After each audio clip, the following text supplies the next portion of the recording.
মাননীয় প্রধানমন্ত্রী, আমরাও ভেতর থেকে বারবার শুধু চিন্তা করছিলাম যে কেউ হয়তো আসবে, কিন্তু কেউ আসলো না। তারপরে তারা এর মধ্যে কিছু কিছু অফিসার চলে গেল দরবার হল থেকে। শেষ গ্রুপ আমরা মহাপরিচালককে নিয়ে যখন বেরোয় আসলাম, আমাদেরকে বলল আপনাদেরকে মারবো না, আপনারা হাত তুলে উপর দিয়ে যান। আমরা সব জ্বালা মহাপরিচালককে মধ্যেখানে রেখে আমরা যখন আগাচ্ছি, ওরা বলল এই সুরের বাচ্চা সারা জীবন তোরা আমাদেরকে সিঙ্গেল লাইন করাইছস, এখন জাস্ট গোল করে সিঙ্গেল লাইন অটোমেটিক ভাবে কিভাবে জানি না মহাপরিচালক সামনে চলে গেলেন। ওই অ্যাসপাস সিনিয়র আমরা 12 জন দাঁড়াই গেলাম। আমরা হাত উপর আগে যাচ্ছি এবং আমাদেরকে বলছে স্যার, তারা বলছিল স্যার আপনাদেরকে মারবো না, আপনারা হাত তুলে এগিয়ে যান। আমরা সব এগিয়ে যাচ্ছি, আমাদের কাছে মোবাইল টোবাইল যা ছিল সব কেড়ে নেওয়া হলো। নিয়ে আমরা পিছনের গেট দিয়ে যখন বেরোতে যাচ্ছি, মাননীয় প্রধানমন্ত্রী আমার মহাপরিচালক এই গেটের বাইরে পা দিয়েছে, 4 জন বাইরের থেকে লোক এসে 4টে গুলি করলো আমার মহাপরিচালকের মুখে। ডাক কাপড় পড়ে গেলেন ওখানে, একদম সাথে সাথে আমার সামনে পড়ে গেলেন। কেন আমার মহাপরিচালক মরবে আমার সামনে? আমরা দৌড়াই যেতে গেলাম, এই ছোট বাচ্চা তোরা যদি কেউ একটা আস সবারই গুলো। তারপরে বুঝতে পারি নাই কে কোন দিক দিয়ে গুলি করতে, একটা গুলি আমার এখান দিয়ে বেরোয় গেল, জাস্ট টাচ করে আমি মাটিতে পড়ে গেলাম। আমি তার ক্রলিং করে পাশে ছিল হলো টয়লেট বা বাথরুমের মধ্যে আমি ঢুকে গেলাম। তারা যে কিভাবে হত্যা করেছে, তারপরে আমাকে যখন আবার বাথরুমের মধ্যে পেল, বাথরুমের মধ্যে তারা দরজা না খুলেই 7টা ফরফর করে ফায়ার করলো। যেহেতু তারা দরজা খুলে নাই, গুলিটা লাগে নাই। তারপর যেন আমাকে ধরে বের করে নিয়ে গেল। ম্যাডাম, মাননীয় প্রধানমন্ত্রী, আমি দেখলাম দিঘি থেকে শুরু করে আমার সাথে যে 11 জন ছিল, শুধু তারা মারে নাই, ব্যারেজ দিয়ে বিক্ষত করে দিয়েছে। মাননীয় প্রধানমন্ত্রী, আপনি যদি সেনাবাহিনী করাতেন, ওদের এত সাহস ছিল না, ওরাকে এত সাহস করে মারতে পারতো না। তারা শক্ত হয়েছে বেলা 1টা-1:30টার পরে তারা শক্ত ডিফেন্সে গেছে। তার আগে পর্যন্ত কোনো লিডারশিপ ছিল না, যে জানতে পারছিল সে তার কাজ করতেছিল। আপনার এই রাজনৈতিক চিন্তাধারাটা সম্পূর্ণ ভুল হয়েছে মাননীয় প্রধানমন্ত্রী, আমরা জানি সম্পূর্ণ ভুল হয়েছে। মাননীয় প্রধানমন্ত্রী, আমার আপনার কাছে অনুরোধ, আপনি বৃহত্তর চিন্তা করে হয়তো এটা করেন নাই, আমাদের পরিবারের যে চিন্তা করে করেন নাই। আমার প্রশ্ন, আমরা 168 জন অফিসার ওদের মাঠ থেকে বেরিয়ে আসতে পারলাম না, 7.5 থেকে 9,000 সৈন্য আপনাদের ছাদ থেকে বেরিয়ে গেল কিভাবে? মাননীয় প্রধানমন্ত্রী, আপনি আমাকে এই একটি উত্তর দেন। আমরা 150-এর অধিক অফিসার ওখান থেকে বেরোতে পারলাম না, কিন্তু ভাই একটু চুপ করো ভাই, আর সেনাবাহিনী নষ্ট করো না, একটু চুপ করো। মাননীয় প্রধানমন্ত্রী, আপনার পুলিশ, আপনার র্যাব, আপনার যত নিজস্ব এসবি আছে, আমাকে একটু উত্তর দেন। এক রাতের মধ্যে আমি আপনাকে সংখ্যা দিচ্ছি মাননীয় প্রধানমন্ত্রী, 840 জন একটা ব্যাটালিয়ান রেজিস্ট্যান্ট, 4টা ব্যাটালিয়ান ছিল, ধরে নিলাম 4টা 3200, হেডকোয়ার্টার ব্যাটালিয়নের 1200-র উপরে সৈনিক ছিল, 2200-2500 সৈনিক আসছিল বিডিআর সুপুরতে, বিভিন্ন অ্যাটাচমেন্ট, সিএনএইচ আছে, সিগন্যাল সেক্টর আছে, সব মিলে 9 থেকে 10,000 সৈন্য ছিল। 9,000-10,000-এর মধ্যে ফ্যামিলি ছিল। আমার প্রশ্ন, এক রাতের মতো পিপিলিকার মতো এত সৈন্য কিভাবে বাইরে গেল? কারা তাকে বের করার সুযোগ দিল? মাননীয় প্রধানমন্ত্রী, আপনি আমাকে আমি আপনাকে শুধু এটাই জানতে চাই যে কিভাবে এক রাতের মধ্যে 1000-1000 সৈন্য বাইরে চলে গেল, আর আমরা 150 জনের অফিসার বাইরে হতে পারলাম না। আর কিছু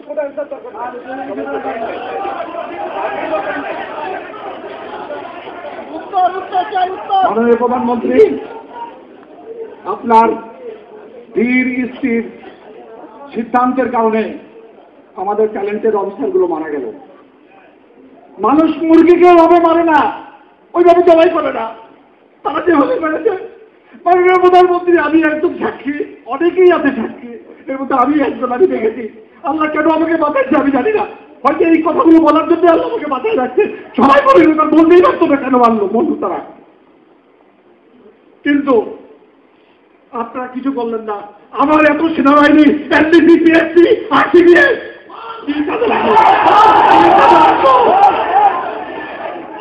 শুধু ঘরে এসি রুমে বসে অ্যাপ্রিসিয়েশন লেখার জন্য। এই অ্যাপ্রিসিয়েশন লিখে কি হবে যদি ফিল্ডে এক্সিকিউট না করতে পারি? কি হবে মাননীয় প্রধানমন্ত্রী? আপনারা কি আমাদেরকে ক্রিপিল করে রাখতে চান? একটা অফিসার এসে বলল যে সেনাবাহিনী চলে, মাননীয় প্রধানমন্ত্রী আপনি একটা সেকেন্ড লেফটেন্যান্টকে জিজ্ঞেস করেন আওয়ামী লীগ যাওয়ার পরে বিএনপি আসলে কোন কোন জেনারেলের চাকরি যাবে সেগুলো দিতে পারবে। একজন সেকেন্ড লেফটেন্যান্টকে যদি জিজ্ঞাসা করেন আওয়ামী লীগ যাওয়ার পরে যদি বিএনপি সরকার পাওয়ারে আসে কোন কোন জেনারেল ব্রিগেডিয়ার বাড়ি যাবে, ও বলে দিতে পারবে এমএসের মতো যে এই কয়জন জেনারেল বাড়ি চলে যাবে। আমার বিএনপি পাওয়ারে আসলে কোন কোন জেনারেল বাড়ি চলে যাবে, কোন কোন ব্রিগেড বাড়ি যাবে, ওই সেকেন্ড লেফটেন্যান্ট বলে দেবে। কেন মাননীয় প্রধানমন্ত্রী?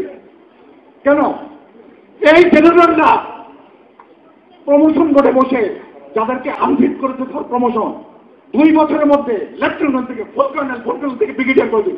এত কি মারামারি করলো এর মধ্যে? তারা এই 2 বছরের মধ্যে লেফটেন্যান্ট কর্নেল থেকে ফুল কর্নেল থেকে ব্রিগেডিয়ার হয়ে গেল।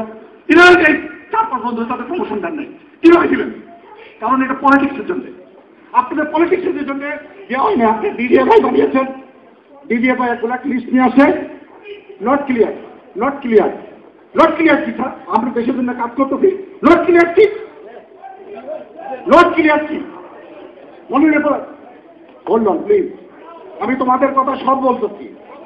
মাননীয় প্রধানমন্ত্রী ডিডিএফআই এর প্রধান এক লিস্ট নিয়ে যান, সেখানে মাননীয় সেনাপ্রধান এবং আমাদের বিজ্ঞ যারা জেনারেল থাকেন ট্রিপল কিছু করার নাই। ডিডি প্রধান যা বলেন যে এই কয়টা নাম তার নট ক্লিয়ার। যদি নট সিকিউরিটি ক্লিয়ার হয় এই সরকারের আমলে বা বিএনপি সরকারের আমলে, তাহলে আমাদের চাকরিতে রেখে লাভ কি? চাকরিতে লেখা লাভ কি? আমাদেরকে বলা হচ্ছে, আমরা যখন জিজ্ঞেস করছি স্যার প্রমোশন কেন হলো না, তো সমস্যা হবে। সমস্যা কিসের ছাড়া? আমি চাকরি করছি দেশের জন্য, সমস্যা কোথায় যায়? আমাদের সেনাবাহিনীকে আপনারা রাজনীতিবিদ বানিয়েন না। একটা নিয়ম বানান, যে নিয়মে আমরা সবাই জানবে এ প্রমোশন পাবে। আপনি আসছেন, এখন দেখেন আপনাদের সামরিক উপদেষ্টা আমাদের এক আগের সিনিয়র অফিসার ছিলেন, এখন আমরা শুনতে পাচ্ছি উনি যার পোস্টিং করবেন, উনি যা বলবেন তারটাই হবে। তারাই বলে তাহলে এখন এরকম দরকার কেন? ভাই দাঁড়াও, দাঁড়াও, বলতে দাও। তাহলে পরে উনাকে এমএস বানাই দেন, সামরিক উপদেষ্টা তো দরকার নেই। উনাকে আবার চাকরিতে ঢোকা এমএস বানাই দেন। উনি যদি বলেন অমুক জেনারেল ওখানে যাবে, অমুক জেনারেল ওখানে যাবে, অমুক ব্রিগেডিয়ার ওখানে যাবে, যে লেফটেন্যান্ট, আমার একটা প্রশ্ন, যে লেফটেন্যান্টকে এই জেনারেলরা প্রমোশন দেন নাই আমাদের সিনিয়ররা, যে কারণেই হোক, আপনি আসার সাথে সাথে 15 দিনের মধ্যে আপনার রেজিমেন্টের ডেপুটি কমান্ডেন্ট করা হলো কেন? আমার প্রশ্ন দেন। পিজিআর রেজিমেন্টের উনি ডেপুটি কমান্ডেন্ট হয়ে গেলেন, কিন্তু গত 5 বছর ধরে জানি উনি আমাদের সাথে পিজিআরে ছিলেন, বাইরে ছিলেন। বিকজ তোনার বলে আওয়ামী লীগের গন্ধ ছিল, বিএনপি আমলে হয় নাই। এই আওয়ামী লীগের গন্ধ, বিএনপির গন্ধ সেনাবাহিনীর মধ্যে থাকবে কেন? কেন থাকবে? কেন থাকবে? আমরা ট্রেনিং করি, যে হলো আমাদের সিনিয়ররা দেখবে যে ঠিক সে প্রমোশন পাবে। সিনিয়রকে যখন জিজ্ঞেস করি স্যার আমার কি অত প্রমোশন হয় নাই, দেখো এটা তো বুঝোই তো, কেউ এমনি হয়ে যাবে, কেউ হবে নিজের যোগ্যতা বলে, কেউ হবে পলিটিশিয়ানদের নির্দেশে। পলিটিশিয়ানদের নির্দেশে আমার জেনারেল প্রমোশন হবে কেন? কেন হবে না? আপনি বলুন, আপনি আমাকে শুধু এখন ইনস্ট্যান্ট উত্তর দেন। আমরা যতটুকু করতে চেষ্টা করেছি, আর পার্লামেন্টের বক্তৃতা, পার্লামেন্ট একটা ফ্রি জায়গা, এখানে এমপিদের স্বাধীনতা বক্তৃতা দেওয়া। এই আইএমএফ কে বলেছে বা কে কি বক্তৃতা দিয়েছে সে এবং তারা কোন পার্টির, এটা তো আপনারা নিজেরাই একটু ভালোভাবে শুনলেই বুঝতে পারবেন। এখানে আমাদেরকে তো দোষ দিয়ে লাভ নেই। এটা যারা বলছে তারা বলছে, আপনারা একটু খুঁজবেন যে বক্তৃতাগুলি কারা দিচ্ছে, কেন দিচ্ছে, কে কোন পার্টি করে। কারণ রেডিওতে প্রত্যেকের নাম আছে, বক্তৃতা আপনারা শোনেন, পত্রিকা আপনারা পড়তে পারেন, তদন্ত করেন। আরও কতগুলি বিষয়, সেটা হলো তদন্ত করলেই সব সত্য বের হয়ে যাবে। আমি একটা অনুরোধ করব, ঘটনার মূল কারণ, মূল উদ্দেশ্য থেকে বিভ্রান্ত করার জন্য নানা রকম কথা ছড়ানো হচ্ছে। এটাকে তদন্ত হতে দেন। আমি বলছি তদন্ত হতে নিয়ে নেবো। আপনাদের কাছে কোনো তথ্য থাকলে আপনার চেষ্টা করেন তথ্য বের করতে, তথ্যগুলি আপনারা দেন। আমি তো বলেছি যেই দোষী হোক, সে যে দলের হোক, সে আমার দলের হলেও আমি ছাড়বো না, এটা আমি বলেছি। নিশ্চয়ই তার শাস্তি দিতে হবে। কিন্তু বিভ্রান্তিমূলক কথা, বিভ্রান্তিমূলক কাজ কারা করছে সেটাও দেখতে হবে। এবং এই ঘটনাটাকে ছোট করে দেখার কোনো উপায় নাই। এটা একটা বিরাট ষড়যন্ত্র। আর জামান যেটা বলেছে যে একটা ঘটনা বিডিআরে ঘটে গেছে, আপনারা নিশ্চয়ই এমন কোনো কর্মকাণ্ড করবেন না যে সেনাবাহিনীদের উপরে আবার এরকম কিছু হয় বা ধ্বংস হয়। কাজে আপনাদের ধৈর্য ধরতে হবে আর তদন্ত করে দেখতে হবে, এবং প্রত্যেকটা তদন্ত করে বের করতে হবে কারা এর পিছনে, কারা উৎসাহ জুগিয়েছে, কারা ঘটনা ঘটিয়েছে, আর এত দুঃসাহস প্রত্যেকে হলো যে এতগুলি অফিসার মেরে ফেলে দেবে, এবং এরা কিভাবে হলো প্রত্যেকটা জিনিসের তদন্ত করতে হবে। আমি তো আগেই বললাম যে আমি আন্তর্জাতিকভাবে সাহায্য পেয়েছি। আপনাদের এখানে আসার আগে আমি আমার দেশে না, আন্তর্জাতিকভাবেও আমি সহযোগিতা নিয়ে এটা অবশ্যই তদন্ত করে এই জঘন্য ঘটনার যাতে বিচার হয় আমরা সে ব্যবস্থা করব। কিন্তু এখানে আপনাদের সহযোগিতা লাগবে। আপনাদের কাছে সঠিক তথ্য থাকলে এই একটা বলে দিব, একটা বলে দেবে, যদি উত্তেজিত হলে চলবে না। সঠিক তথ্য বের করার জন্য প্রত্যেককে, তার সবাই আত্মীয় স্বজন আছে, পরিচিতি আছে, আপনারাও দরকার সাহায্য করেন না, তথ্যগুলি দেন, আমরা দেখেন আমরা ব্যবস্থা করব, অবশ্যই করব। আর দেশ থেকে বলবে বলেন। মাননীয় প্রধানমন্ত্রী, আমরা প্লিজ অফিসের আমরা একটু ঠান্ডা মাথায় আসি। আমরা অনেক বলছি, অনেক পয়েন্ট আমাদের আসবে। আমি এখন পয়েন্টে আসছি যে মাননীয় প্রধানমন্ত্রী,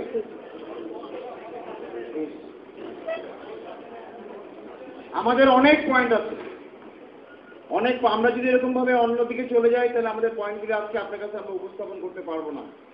আমরা একটি ডিসিপ্লিন ফোর্স, আমরা ডিসিপ্লিনে থেকে আপনাকে পয়েন্টগুলি জানতে চাই এবং ল অফ দ্য ল্যান্ড অনুযায়ী আমরা কাজ করতে চাই। জনসমক্ষে আমরা সবার বিচার চাই। সবাইকে খুঁজতে হবে আর্মি আন্ডারে 3 বাহিনী, র্যাব, পুলিশ সবাইকে নিয়ে বিভিন্ন জায়গায় ছড়িয়ে ছিটিয়ে গিয়ে অপারেশন রেবেল হান্ট করে সমস্ত দুষ্কৃতিকারীদেরকে খুঁজে বের করে জনসমক্ষে শাস্তি দিতে হবে। মাননীয় প্রধানমন্ত্রী, আপনার কাছে আমার আকুতি আগ্রহ আমাদের সবার। আমরা এখানে কেউ আমার নিজস্ব পয়েন্ট দিচ্ছি না, আমরা সবার পয়েন্ট দিচ্ছি। আপনি আজকে এখান থেকে আদেশ দিয়ে দেন যে অপারেশন রেবেল হান্ট শুরু হোক। আমরা আছি, আমরা কেউ, please gentleman, please ladies and gentleman, behave, let me finish. আমরা চাই আপনি আমাদেরকে এখান থেকে আদেশ দেন। আমরা আপনার আদেশে দেশের সমস্ত আইন মেনে রেখে আমরা সবাইকে খুঁজে বের করতে চাই। দোষী সে বিডিআরের সদস্য হোক, বিডিআর বাহিরের কেউ হোক, তাদেরকে বেশ করে, রাজনীতিবিদ হোক, যে দলেরই হোক না কেন, সবাইকে খুঁজে বের করতে চাই এবং এক এক করে এমনভাবে আমরা এই অপারেশনটা করতে চাই যাতে দেশের ইতিহাসে ভবিষ্যতে কেউ কোনোদিন যেন সাহস না করে যে আমরা বিদ্রোহ ঘোষণা করব।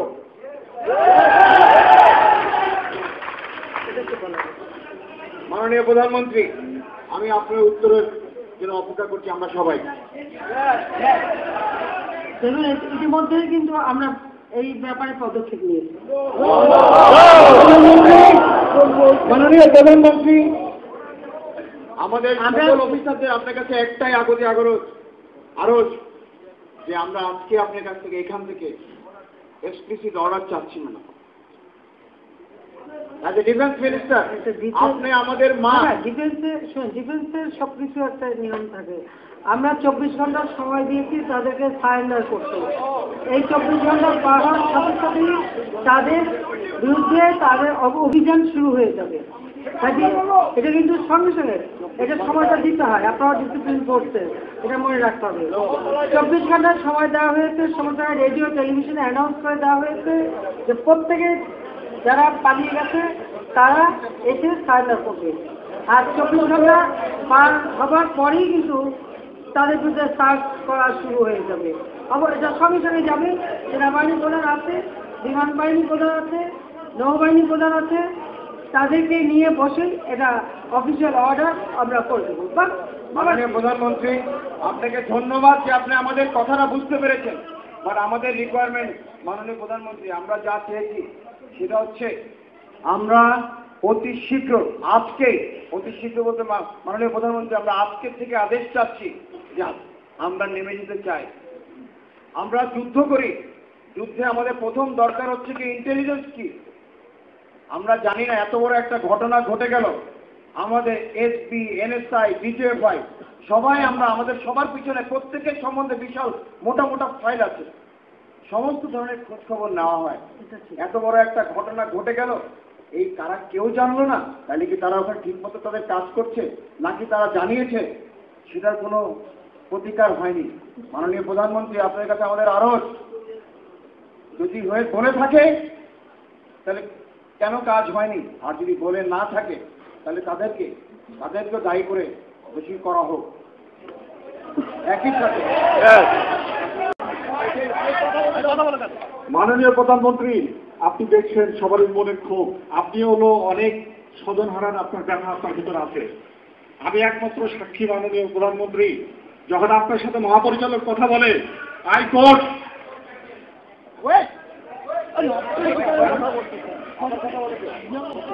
একমাত্র সাক্ষীকে আমি বলতে চাচ্ছি তোমাকে, ওই সময় যারা ছিল সবাই ইন্তেকাল করেছেন। মাননীয় প্রধানমন্ত্রী, আপনার সাথে যখন কথা হচ্ছিল মহাপরিচালকের, তখন উনি আপনাকে বলেছিল ম্যাডাম সম্ভবত 44 রাইফেল ব্যাটালিয়নে একদল বিদ্রোহ করেছে, রিবেল গ্রুপ, সম্ভবত আপনার সরকারকে ইমেজ নষ্ট করার জন্য এই ধরনের কাজ করেছে। আমি মাননীয় প্রধানমন্ত্রী, আমি ওখানে দাঁড়িয়ে তখন শুনলাম, এবং আমাকে সবারই আমরা যারা উপস্থিত ছিলাম, মহাপরিচালক বললেন যে কিছুক্ষণের মধ্যেই সেনাবাহিনী চলে আসবে, আমরা অপেক্ষা করছি সেনাবাহিনীর জন্য। তার আগে আমাদের মাননীয় সেনাপ্রধানের সাথেও আমার মহাপরিচালক কথা বললেন, তখনও শুনলাম সেনাবাহিনী আসবে। কর্নেল গোলজার যেহেতু র্যাব থেকে এসেছিল, সে তার নিজস্ব চ্যানেলের ডিজি র্যাব থেকে শুরু করে সবারই সাথে কথা বলেছে। আমার সাথে ডিওমোর সরাসরি কথা হয়েছে। ডিওম আমাকে বলছে জানান 46 ব্রিগেড থেকে 2টা ব্যাটালিয়ন মুভ করছে, যা সেটা অপেক্ষা করো। যদি তখন আপনি সেনাবাহিনী পাঠাতেন, র্যাব পাঠাতেন, আমার আপনার বন্ধুরা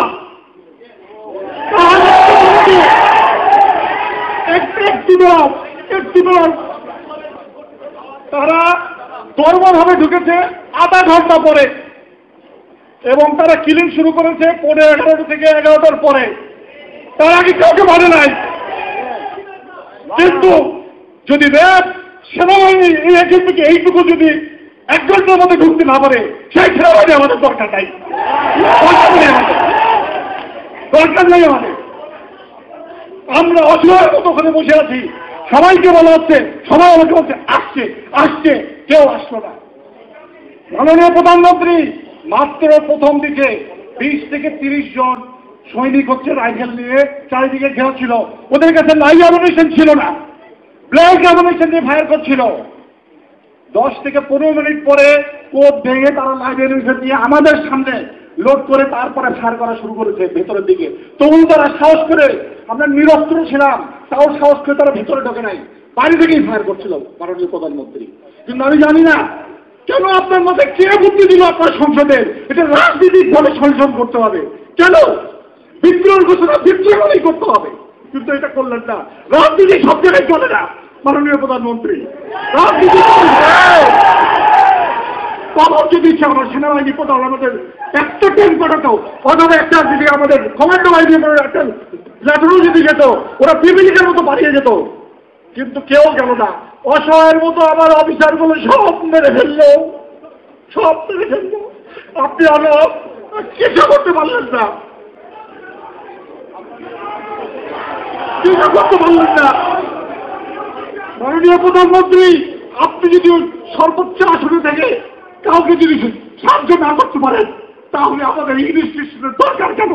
দিয়ে দেন অন্য দেশকে লিড, দেশ না করতে পারি।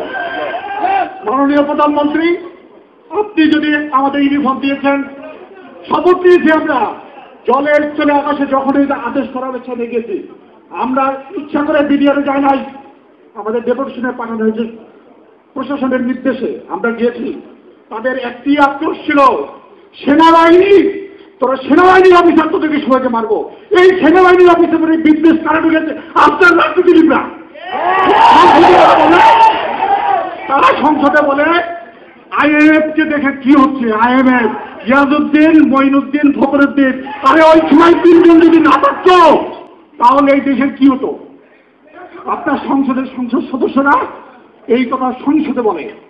যদি ওই সময় আমার সেনাবাহিনীরা, বিডিআররা যদি সহযোগিতা না করতো, মাননীয় প্রধানমন্ত্রী আপনি বলেন কি হতো? 111-এর পরে কি হতো? আপনি মাননীয় প্রধানমন্ত্রী, আপনার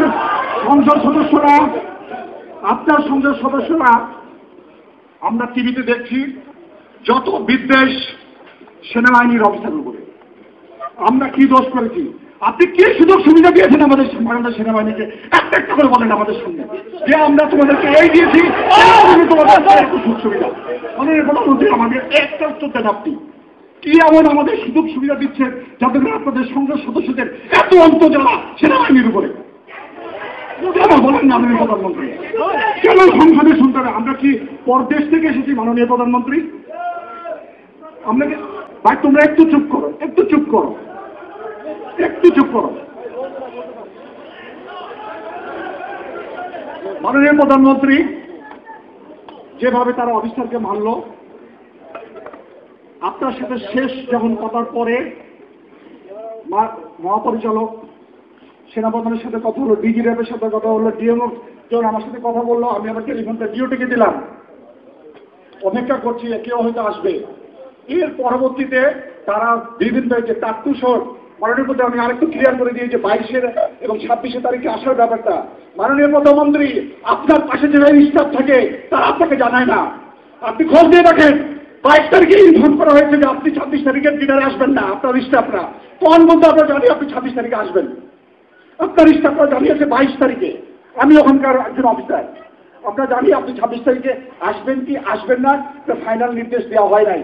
22 তারিখে প্রথম জানানো হয়েছে যে আপনি 26 তারিখের ডিনারে আসবেন না, আপনার পরিবর্তে মাননীয় স্বরাষ্ট্রমন্ত্রী আসবে। তার আগে আপনার স্টাফরা কনফার্ম করে নেই, ডিলে করেছে যে ঠিক আছে আমরা জানাচ্ছি উনি আসতে পারবেন। যাবে যখন মহাপরিচালক আপনার কাছে দাওয়াত দিয়ে গেছেন, আপনি যখন বলেছেন আসবেন না, তারপরে ওখানে ফেরত আসার পরে, কারণ আপনাকে দাওয়াত দিয়েছেন উনি 23 তারিখে মাননীয় প্রধানমন্ত্রী, কার্ড দিয়েছেন 23 তারিখে, 3টার পরে সম্ভবত আমরা কনফার্ম হয়েছি যে আপনি তখনও যে আসবেন না হলো 26 তারিখে।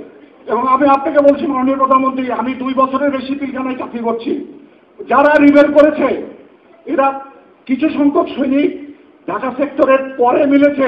প্রথম দিকের সমস্ত সৈনিক টাট্টুর সাথে যে 2200 সৈনিক সংযুক্ত হয়েছিল বিভিন্ন ইউনিট থেকে, তারাই প্রাথমিক পর্যায়ে জড়িত ছিল এবং তাদেরকে কারা উস্কানি দিয়েছে আমি ঠিক জানি না, যেহেতু আমি ওই সময় ওর ভেতরে ছিলাম, বাইরে যারা ছিল তারা হয়তো জানে।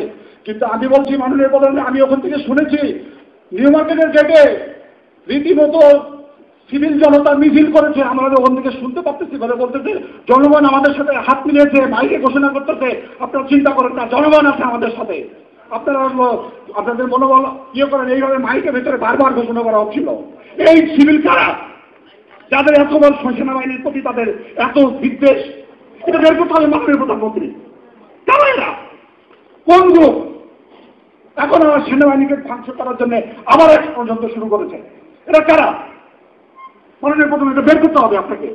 আর আপনার আশেপাশে যারা আছে এদের কথা বিশ্বাস করবেন না। এই যারা গাড়া থাকার পিছনে এরাতে পারবে না, তো কি সাহস কি আছে পারিয়ে? আমি নিজেই সাক্ষী। তাই মারছে যারা আমাদের কাছে ছিল। কাউকে বিশ্বাস করবেন না আপনি, যারা আপনার আশেপাশে আছে। তার কারণ উনি হচ্ছে শেখ রেহানার দেওয়া আওয়ামী লীগপন্থী, ওই জন্য ওনার চাকরি চলে গেল। স্যার তো আপনার চেয়ারম্যানই নেই আমাদের সাথে, ওখান থেকে শুনলাম স্যারের চাকরি নাই। কিন্তু মাননীয় প্রধান, আমার প্রশ্ন, কেন হবে? কেন হবে? কেন হবে? আপনারা কি আমাদের সেনাবাহিনীকে কি ইনস্টিটিউশন করে ফেলছেন? আওয়ামী লীগ আর বিএনপি। আমি মাননীয় প্রধানমন্ত্রী এসডিতে চাকরি করেছি, বিজিএফতে চাকরি করেছি, অফিসারদের ক্লিয়ারেন্স করা হতো।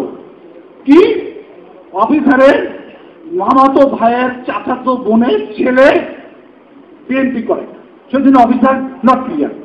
ওই সাথে অফিসারের কি সম্পর্ক? যখন বিএনপি পাওয়ারে থাকে তখন আমার ওই অফিসারই সিকিউরিটি ক্লিয়ার। তখন আমার আসে আর এক অফিসার, তার শ্বশুরের বোনের ভাই আওয়ামী লীগ করে, সেজন্য নট সিকিউরিটি ক্লিয়ার। সে কেমন কথা মাননীয় প্রধানমন্ত্রী?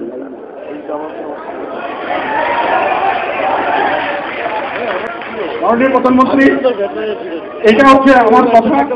আমি শেষ বলবো, হয়তো আপনাদের আমি আপনাকে এই বলে ধন্যবাদ দিচ্ছি একটি কারণে, ওই রাতে মাননীয় স্বরাষ্ট্রমন্ত্রী যে কয়টা ফ্যামিলিকে নিয়ে এসেছিলেন ওর মধ্যে আমারও ফ্যামিলি ছিল। এই জন্য আমি অসংখ্য আপনাকে ধন্যবাদ জানাচ্ছি, এবং যারা কষ্ট করেছে তাদের প্রতি তো আমার ভালোবাসা স্নেহ সবই আছে। এর পরবর্তীতে মাননীয় প্রধানমন্ত্রী আপনার 3 জন সংসদ সদস্য তাদের জীবনে ঝুঁকি নিয়ে ভেতরে গিয়েছিল, তার মধ্যে সর্বপ্রথম তিনি ভেতরে গিয়েছিলেন। একটু বলতে দাও, যিনি যে কাজ করেছেন তাকে বলতে হবে। বিকজ আমি ভেতরে ছিলাম। এমপি গোলাম রেজা উনি ভেতরে গিয়েছিলেন।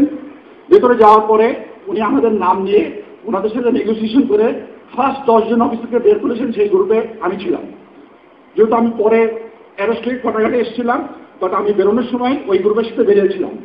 ওনারা তখন সাহসে, এবং গেটে যখন আসি তখন আবার বলেছিল, আপনি যেটা বলেছিলেন আপনার বক্তব্যে, যে আবার আসতে দিচ্ছিল না, বলছিল সেনাবাহিনীর অফিসারকে যেতে দেওয়া হবে না, কারণ সেনাবাহিনীরা একদম উইথড্র করে যায় নাই। কিন্তু তখন ওনারা আবার জীবনের ঝুঁকি নিয়ে আবার হলো জোর করেই দরজার বাইরে আমাদেরকে দিয়েছিলেন। ওখানে আবার তারা 4 রাউন্ড ফায়ার ওপেন করেছিল, আমরা আবার দৌড়ে পালিয়ে গিয়েছিলাম, তারপরে আর তারা ফায়ার করেনি। আমি তাদেরও ধন্যবাদ দিচ্ছি। এবং আমি তোমাদের অফিসারদের উদ্দেশ্যে বলছি, ওই সময় এমপি গোলাম রেজা আমাকে বলেছিল, দেশের বৃহত্তর স্বার্থে জামান সাহেব আপনি একমাত্র ব্যক্তি যে সামনে ছিলেন, অতএব আপনি বেরিয়ে এসে মিডিয়াকে ফেস করেন না, কারণ আপনার একটা কথাতে হয়তো অনেক কিছু হয়ে যেতে পারে, কারণ ভেতরে এখনো অনেক অফিসার, অনেক ফ্যামিলি আছে। এই কারণে আপনি মিডিয়াকে এমন কিছু বলেন না যাতে করে আবার ঘটনাটা আবার অন্যদিকে মোড় নেয়। এটা উনি, আমি ধরে নিচ্ছি, পজিটিভ ওয়েতেই বলেছিলেন। কারণ হচ্ছে তখন আমাদের অনেক অফিসার এবং ফ্যামিলি ভেতরে ছিল, সবাই কি তখন বের হয় নাই। মাননীয় প্রধানমন্ত্রী, আমি অনেক বলেছি, যদি আমি অন্যায় কিছু বলে থাকি আমাকে ক্ষমা সুন্দর থেকে আপনার ছিলেন মনে করে মাফ করে দিন। বাট আমি যে কথাগুলো বলেছি সবাই কথা কথা মাননীয় প্রধানমন্ত্রী, আপনাকে অসংখ্য ধন্যবাদ আমার কথা শোনার জন্য। আমি যে পয়েন্টগুলো বললাম এই পয়েন্টগুলো যদি আপনি উত্তর দেন আমি খুবই খুশি হব, এবং বাকিরা বলবে। ধন্যবাদ।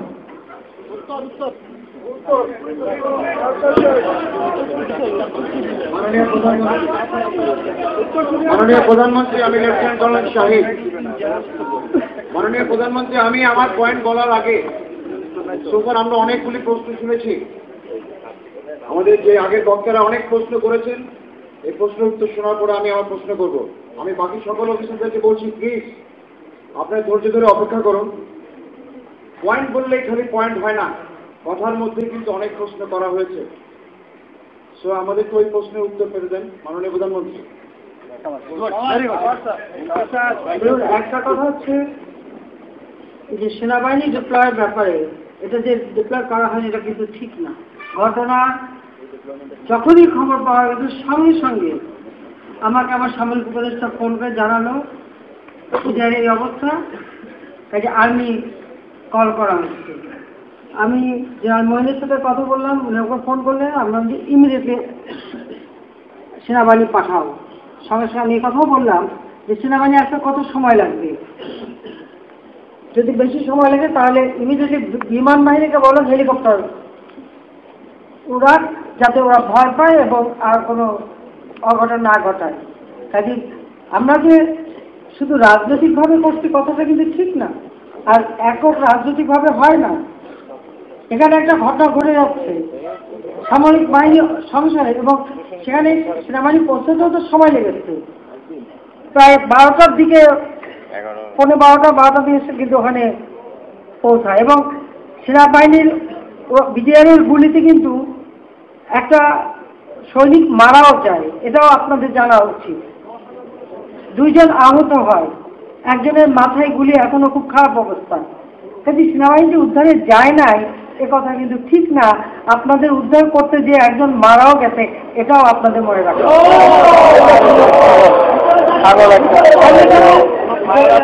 বিমান বাহিনীকে কল করা হয় এবং প্রত্যেকটা পদক্ষেপ আমরা নিয়েছি। সেখানে কিন্তু 3 বাহিনী প্রধান তাদের সঙ্গে আলাপ আলোচনা করেই নিয়েছি।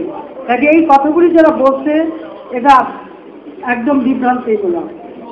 এবং আজকে যেটা বলা হচ্ছে যে সেনাবাহিনী এবং বিমান বাহিনী তারা অ্যাকশনে গেছে, পাশাপাশি আমরা রাজনৈতিক প্রক্রিয়া চালিয়েছি, একটা আর একটা পরিপূরক হিসেবে কাজ করেছে।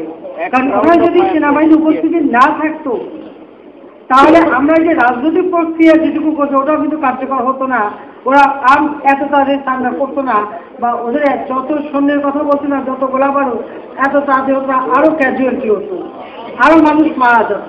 কাজে সেনাবাহিনীর সহায়তায় কিন্তু আমরা কাজ করেছি। এই যে একটা ভুল বুঝাবুঝি এবং কারা এটা ছড়াচ্ছে এটা আমি জানি না, এটা কিন্তু সম্পূর্ণ বিভ্রান্তি করেছে। পালানোর কথা আপনারা জানেন, আমি যেটা পরে খবর পেয়েছি যে 5 নম্বর গেটটা নাকি একেবারে উন্মুক্ত ছিল, এবং ওখানে আপনাদের পরে দেখছে যে কাপড় চোপড় ফেলে রেখে অনেকেই ওখান থেকে ভেঙে গেছে, গুলির শব্দ শোনার সাথে সাথে অনেকে চলে গেছে। আর মিছিলের কথা, আমাদের পার্টির তরফ থেকে কিন্তু কোনো মিছিল হয় না, এটা বাস্তব।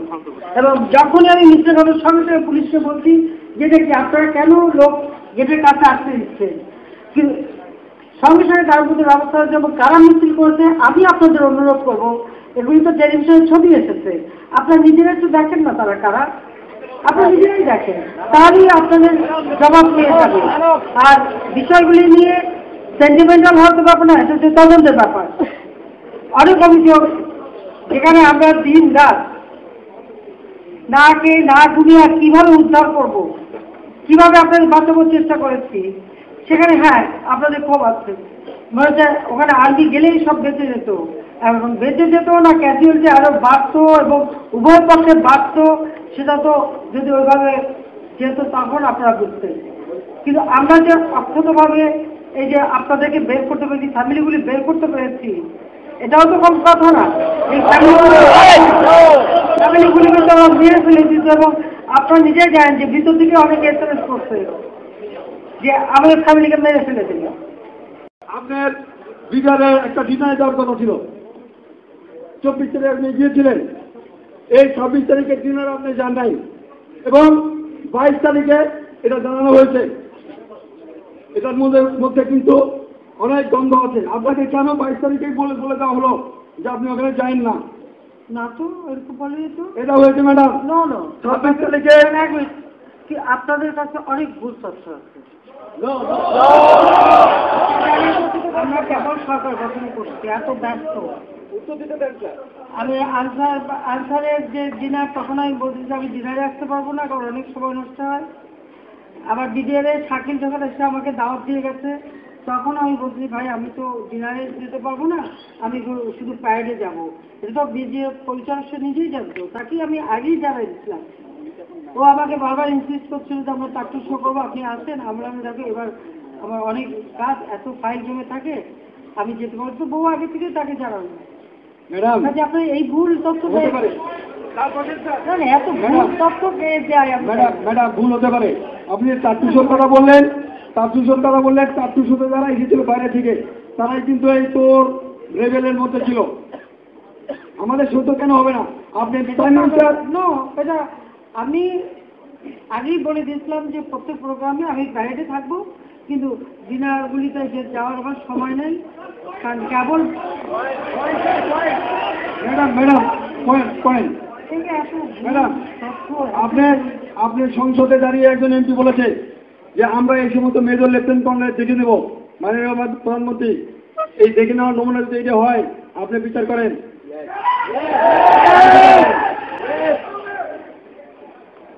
পয়েন্টগুলো বলে ফেলো প্লিজ তাড়াতাড়ি। অনেক অফিসারের সাথে কথা বল ম্যাডাম, এখন পয়েন্ট বলার জন্য আরো লোক আছে। আমি কেন এসছি ম্যাডাম, যেভাবে পিছনের অফিসাররা উত্তেজিত হয়ে গিয়েছিল, আমি আপনাকে যতটুকু বলেছি আমাকে ক্ষমা করবেন। It is the mental outburst of myself, maybe it is the reflection. এটা হয়তো সবার রিফ্লেকশন। এখন যে কথা বলছি না দেখবেন। আপনাকে আমি রিকোয়েস্ট করবো ম্যাডাম, আপনি যে যাই বলুন আপনি শোনেন। আপনি যে জবাব দেন না কেন ভুল হয়ে যেতে পারে। সবাই কথা বলবে, আপনি কথা শুনেন ম্যাডাম। পয়েন্ট যাদের আছে এখন পয়েন্টগুলো বলি না, পয়েন্টগুলি বলে যাক না।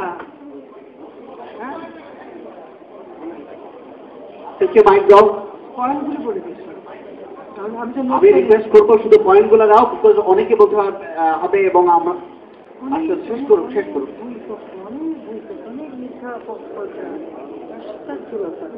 বিসমিল্লাহির রহমানির রহিম। মাননীয় প্রধানমন্ত্রী, মাননীয় সেনাবাহিনী প্রধান এবং সিনিয়র অফিসার বৃন্দ, আসসালামু আলাইকুম। আমি বিডিআরের এই বিদ্রোহীদের এই ঘটনায় আমি একজন ভিকটিম, কারণ আমি ছুটিতে আমার পরিবারের সাথে আমার পারিবারিক বাসস্থানে অবস্থান করছিলাম। আমি পরপর 3 বার মৃত্যুর হাত থেকে রক্ষা পেয়েছি। তারপরে 33 ঘন্টা বিডিআর সেন্ট্রাল কোয়ার্টার গার্ডে মৃত্যুর সাথে পাঞ্জা লড়েছি, কারণ কিছুক্ষণ পর সৈনিকরা এসে আমাকে মেরে ফেলবে। আমাদের সেনাবাহিনীর অফিসারদের স্ত্রীরা এবং আমরা অফিসাররা, শিশুরা সব এক কাতারে কোয়ার্টার গার্ডের সেলের ভিতরে ছিলাম। একটা রুমে 60 জন থেকে 80 জন করেছিলাম।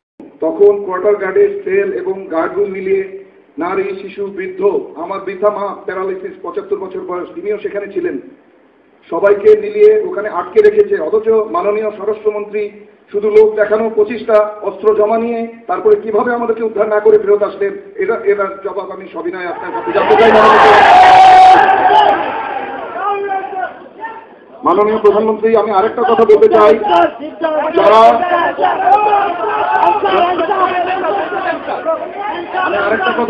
মাননীয় প্রধানমন্ত্রী, যারা অত্যাচারিত হয়েছে এবং গুলি খেয়ে তখনও বেঁচে ছিল, যদি তৎক্ষণাৎ সেনাবাহিনী এবং এয়ারফোর্স দিয়ে যদি সেখানে অপারেশন চালানো হতো, অনেক গুলিবিদ্ধ অফিসার বেঁচে যেত। অনেক নারী তার সম্ভ্রম হারাতো না। অনেক শিশু তার যে ট্রমা হয়েছে, যেটা সারা জীবন সে কাটাতে পারবে না। আমার ছোট শিশু 6 বছরের মেয়ে কাঁপতে কাঁপতে তার কনভালশন শুরু হয়ে গেল। এটা হতো না মাননীয় প্রধানমন্ত্রী। এই জন্য আর সবার সাথে কণ্ঠ মিলিয়ে আমি বলতে চাই, এর সত্যিকারের প্রতিকার আমি চাই মাননীয় প্রধানমন্ত্রী। ধন্যবাদ। Lieutenant colonel Kamrul Zaman.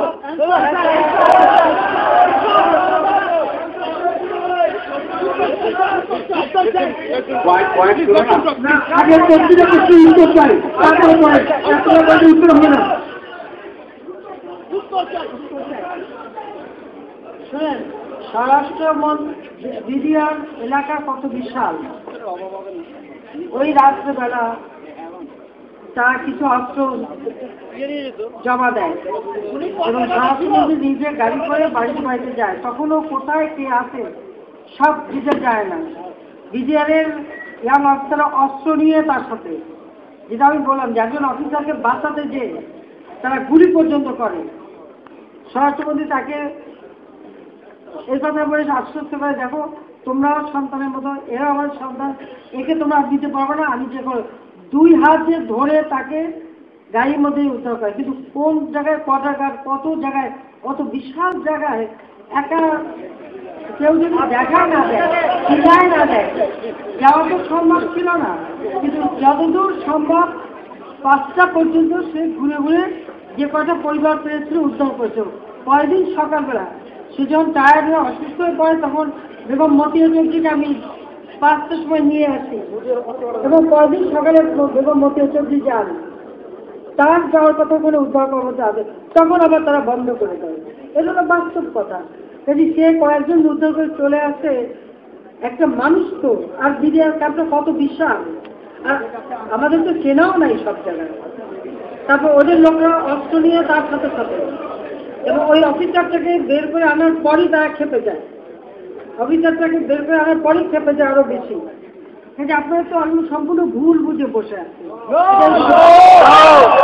একদম ভুল মিথ্যা তথ্য দিচ্ছে। এটা দুর্ভাগ্যজনক, যারা জীবনের ঝুঁকি নিয়ে উদ্ধার করতে গেল আর তারাই দোষী হয়ে গেল, খুবই দুর্ভাগ্যজনক। যারা ক্রিমিনাল জড়িত তারাই খারাপ। মাননীয় প্রধানমন্ত্রী এবং উপস্থিত আমাদের জ্যেষ্ঠ অফিসার বৃন্দ এবং আমার কনিষ্ঠ অফিসার বৃন্দ, আমি একমাত্র জানি মৃত্যু কত অসহায়। তোমরা চিল্লাচিল্লি করো না, তোমরা চিল্লাচিল্লি করো না। পিডিএফ ধ্বংস করে দিয়েছে, আরবিও ধ্বংস করে দেবে তোমাদের কিন্তু লোক আছে, এটাই উদ্দেশ্য। তোমরা আপনি কি নষ্ট